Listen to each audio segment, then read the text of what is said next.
आप देख रहे हैं अल्फा डिफेंस हिंदी में आपका स्वागत है। आप हमें ज्वाइन कर सकते हैं सोशल मीडिया पर, फेसबुक, इंस्टाग्राम, ट्विटर और इंग्लिश व्यूअर्स हमें ज्वाइन कर सकते हैं अल्फा डिफेंस इंग्लिश पर। आइए शुरू करते हैं आज का वीडियो।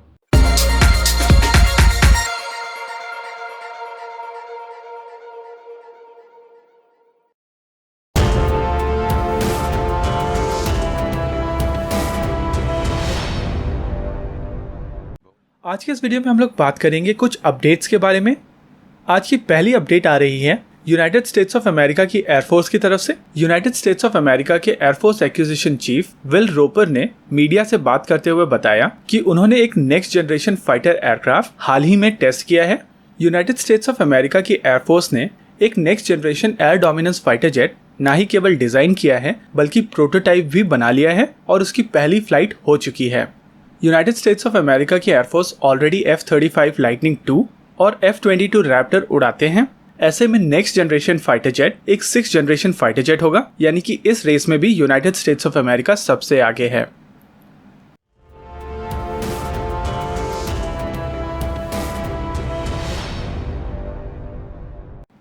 अब बात करते हैं अपने दूसरे अपडेट के बारे में। दूसरा अपडेट आ रहा है K-30 बीहो की तरफ से। रिपोर्ट्स के हिसाब से मिनिस्ट्री ऑफ डिफेंस K-30 बीहो को लेकर जो रिक्वायरमेंट जारी की गई थी उसको कैंसिल करने का विचार बना रही है। K-30 बीहो एक एंटी एयरक्राफ्ट वेपन है। इसमें 2 बैरल हैं और दोनों बैरल 30 मिलीमीटर के हैं। ये south Korean anti aircraft gun एक सेल्फ प्रोपेल्ड चेसी के ऊपर बनाई गई है। इस गन में इलेक्ट्रो ऑप्टिकल गाइडेंस का प्रयोग किया जाता है और ये एक इंटीग्रेटेड सिस्टम है जिसमें एक सर्वेलेंस रेडार भी होता है। इंडियन आर्मी और एयरफोर्स की लेगेसी एंटी एयरक्राफ्ट गन्स को L&T की मदद से अपग्रेड किया गया है, जिसके बाद L&T के पास ये क्षमता आ गई है कि वो एंटी एयरक्राफ्ट गन भारत में बना सकें। और जिस तरीके से रशिया ने इस डील को फंसाया हुआ था उसके वजह से इसमें और भी ज्यादा डिले होने के चांसेस बहुत ज्यादा थे। ऐसे में अगर L&T ये सिस्टम देश में बनाती है तो इंडियन फोर्सेस को इस तरीके का सिस्टम ज्यादा जल्दी मिल जाएगा।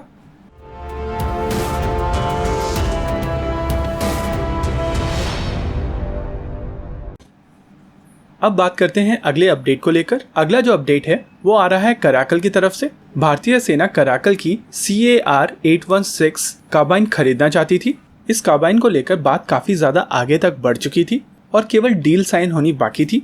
भारतीय सेना की रिक्वायरमेंट के हिसाब से भारतीय सेना को तकरीबन 93,000 ऐसी कार्बाइन की आवश्यकता है और अब इस तरीके की रिपोर्ट्स आ रही हैं कि भारतीय सेना ये कार्बाइन UAE की कंपनी कराकल से ना लेकर देश में किसी कंपनी से खरीदने वाली है और ये कंपनी हो सकती है SSS डिफेंस या पुंज लॉयड।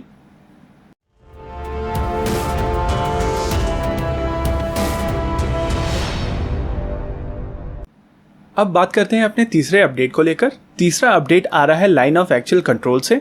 लद्दाख में चल रहे स्टैंड ऑफ के दौरान भारतीय सेना और चीनी सेना के बीच में फायरिंग की रिपोर्ट्स आ रही हैं और इन रिपोर्ट्स के हिसाब से ये फायरिंग हवा में की गई है। लेकिन ऐसे 3 इंसिडेंसेस हुए हैं भारत और चीन की सेना के बीच में। पहला इंसिडेंस हुआ है 29 और 30 अगस्त की रात को, जब पैंगोंग त्सो के दक्षिणी तट पर भारतीय सेना ने प्रीएम्प्टिव एक्शंस लिए थे।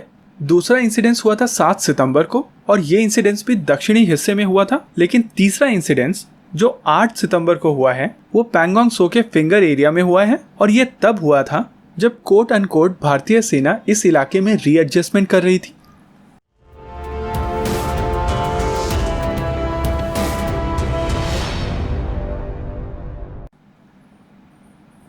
अब बात करते हैं अपने अगले अपडेट के बारे में। ये अपडेट इंटरनेशनल अपडेट है और ये पूरे वर्ल्ड की स्टेबिलिटी के लिए काफी ज्यादा इंपॉर्टेंट अकॉर्ड है। UAE और बहरीन ने इजराइल को रिकॉग्नाइज कर लिया है और UAE, बहरीन और इजराइल ने एक पीस अकॉर्ड साइन किया है। ये अकॉर्ड साइन हुआ था यूनाइटेड स्टेट्स ऑफ अमेरिका में व्हाइट हाउस में और जब ये अकॉर्ड साइन हुआ था तो यूनाइटेड स्टेट्स ऑफ अमेरिका के प्रेसिडेंट डोनाल्ड ट्रंप वहां पर मौजूद थे। इस पीस डील को मिडिल ईस्ट की स्टेबिलिटी के लिए बहुत इंपॉर्टेंट स्टेप माना जा रहा है। लेकिन इस डील को लेकर एक चिंता भी लोगों के बीच में आ रही है कि क्या ये अलायंस ईरान के खिलाफ बनाया जा रहा है। इस वीडियो में रखते हैं केवल इतना ही। आपको क्या लगता है बताइए हमें कमेंट सेक्शन में। आगे आप कौन सा वीडियो देखना चाहते हैं बताइए हमें कमेंट सेक्शन में। वीडियो को अंत तक देखने के लिए धन्यवाद। अगर आपको वीडियो पसंद आया हो तो आप इसे अपने दोस्तों के साथ जरूर शेयर करें और अगर नहीं पसंद आया तो बताइए हमें कमेंट सेक्शन में आखिर क्यों। देखते रहिए अल्फा डिफेंस। धन्यवाद। जय हिंद।